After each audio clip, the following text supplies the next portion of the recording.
Boa tarde, turma. Vamos dar continuidade ao nosso assunto, certo? As grandes navegações. Nós já estudamos na aula passada sobre como foi o início das grandes navegações, certo? Teve um tópico sobre enfrentando os perigos, que a gente sabe que tem os perigos reais, que a gente já conhece, que é o mar, os ventos, as tempestades, falta de água para beber durante a viagem e tudo mais. E também tem os perigos imaginários, que eram aquelas coisas inventadas, os mitos, que tinha bichos no mar, que a terra era plana, essas coisas. Certo? Nós vimos também que o que motivou as grandes navegações foi o comércio das Índias, né, com as especiarias, que eram muito caras, certo? Vimos o que levou os portugueses a navegar em mar aberto, foram os portugueses que deram início a essas navegações, certo? E hoje vamos entender então Portugal, o primeiro nas grandes navegações, que é esse capítulo de hoje. Tá ok? Vamos então dar início aí na página 122, certo? Com esse tópico. Portugal foi o pioneiro. Pioneiro quer dizer o quê? Primeiro, na frente.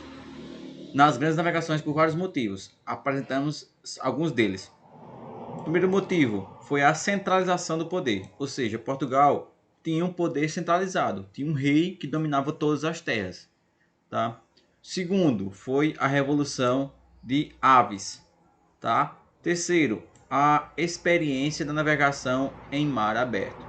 Portugal já tinha dominado algumas ilhazinhas ali perto deles, como Cabo Verde, entre outras, tá? E isso já tem tipo, uma pequena experiência de como construir barcos, como navegar, como usar a bússola, essas coisas. E quarto, teve o desenvolvimento das técnicas e conhecimentos necessários à grande navegação. Como botei aqui, ó, a bússola e as suas embarcações inventaram a caravela. Certo? São alguns dos fatores que fizeram Portugal sair na frente. Na página seguinte, nós vemos como os portugueses, navegando como os portugueses, com a monarquia centralizada, mercadores ricos e o apoio de capitães experientes, de estudiosos construtores de navios, os portugueses iniciaram o periplo africano, isto é, contorno da África para chegar ao Oriente. Tá? Ou seja, eles agora não iam mais passar pelo estreito lá do Oriente Médio, o mar lá. Agora ele ia dar a volta, certo? Pela África até chegar nas Índias, certo?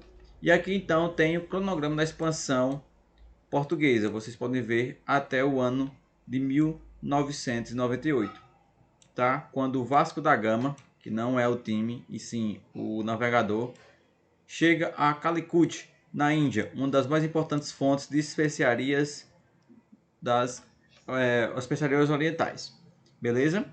Com a chegada de Vasco da Gama à Índia, em 1498, os portugueses realizaram seu maior sonho, chegar ao Oriente contornando a África. Ao regressar a Lisboa, Vasco da Gama levou consigo uma fortuna em pimenta, canela e gengibre. A venda dessas especiarias possibilitou aos investidores um lucro extraordinário de alguns ganhar até 600% em cima. Ou seja, se uma pimenta valia R$ 1, eles compraram por R$ 1 e venderam por 6. Olha só o tanto que ganharam, certo? 6, 7 e aí vai. Entenderam agora? Como é tão bom essas vendas? E então, na página seguinte, nós vamos ver, vamos continuar aqui sobre o aberto ao caminho marítimo para o Oriente. Os portugueses ergueram muitas feitorias nas áreas banhadas pelo Oceano Índico. Ao mesmo tempo, com a chegada de Cabral, a região mais tarde conhecida como o Brasil, que a gente vai entender aqui que Cabral ele saiu um pouquinho da rota. Em vez dele continuar descendo, ele entrou para o lado, encontrou o Brasil, depois voltou e deu a volta. Certo? Os portugueses ergueram feitorias também no litoral leste da América do Sul, assim apoiadas as feitorias africanas, asiáticas e americanas. Os portugueses passaram a controlar boa parte do comércio pelo Oceano Índico e pelo Atlântico Sul. Portugal tornou-se então a cabeça de um imenso império, um império ultramarino português, como a gente pode ver aqui no mapa abaixo. Aqui, ó, Pedro Álvares Cabral, que é a setinha roxa aqui, ó. O que foi que ele fez? Ele veio, saiu da sua rota, descobriu, entre aspas, o Brasil, no caso, na verdade, conquistou, que já sabia, e voltou para a África até chegar à Índia. E depois voltou para Portugal, certo?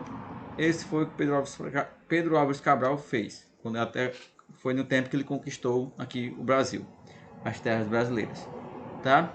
Então, pulando para a próxima página, página 125, vemos o tópico As Navegações Espanholas, que agora nós vamos ver que como Portugal se deu bem, outros países também ficaram de olho e começaram a desenvolver também técnicas para lucrar igual Portugal estava lucrando. Onde nós vamos ver o tópico aqui. Enquanto os portugueses buscavam um caminho marítimo para o Oriente, navegando em direção ao leste, os espanhóis e seus principais concorrentes esforçavam para atingir o mesmo objetivo, navegar para o oeste. Os reis espanhóis Fernando e Isabel também se aplicavam à busca de um novo caminho marítimo para o Oriente. Em 1492, esses seus reis aprovaram o audacioso plano do navegador Genoves Cristóvão Colombo, bastante conhecido, que foi o que conquistou a América Central. O plano de Colombo consistia em chegar ao Oriente navegando em direção ao Ocidente, isto é, dando a volta ao redor do mundo. Ou seja, ele não iria sair da Espanha e ia dar a volta na África, não. Agora ele ia rodear todo o globo até chegar na Índia, certo? Pois acreditou-se que a Terra era redonda. Realmente é, né? Além disso, julgava que ela fosse menor do que realmente é. O que ele não sabia, porém, é que no meio do caminho havia outro continente, que era qual? A América, certo? Colombo saiu de Porto de Palos com 3 caravelas, Santa Maria, Pinta e Nina. E depois de velejar por cerca de 2 meses, embarcado por fortes ventos favoráveis, teve uma grata surpresa. Encontrou um continente novo, entre aspas, porque não é novo, para os europeus, a América. Era 12 de outubro de 1492, mas como pensou ter chegado às Índias, chamou de índios os diversos povos que habitavam essas terras há milhares de anos.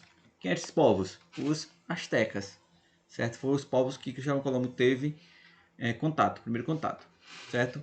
Que nós podemos ver aqui no mapa que os espanhóis fizeram, certo? Cristóvão Colombo foi na América, bateu aqui, encontrou os astecas e voltou pensando em ter chegado nas Índias.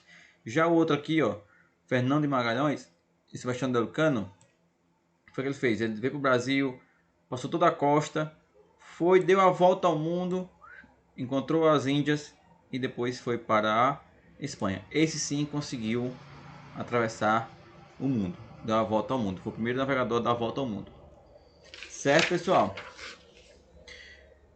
É mais ou menos isso, certo? Hoje nós apenas estudamos sobre como Portugal está na frente e como os outros países, assim a Espanha, quiseram também adentrar nesse rumo, certo? Em vez de passar pelo Oriente, certo? Pelo Oriente, eles resolveram então atravessar a África ou, pior ainda, o mundo, certo? Na próxima aula nós vamos agora adentrar como Pedro Álvares Cabral chegou ao Brasil, né, mais ou menos isso, certo? Como foi toda essa conquista de Portugal à terra brasileira, a nova colônia, tá? E por aí por diante. Em qualquer dúvida, vocês assistem o vídeo novamente, certo? Ou falam comigo no WhatsApp, beleza? Então, até a próxima aula.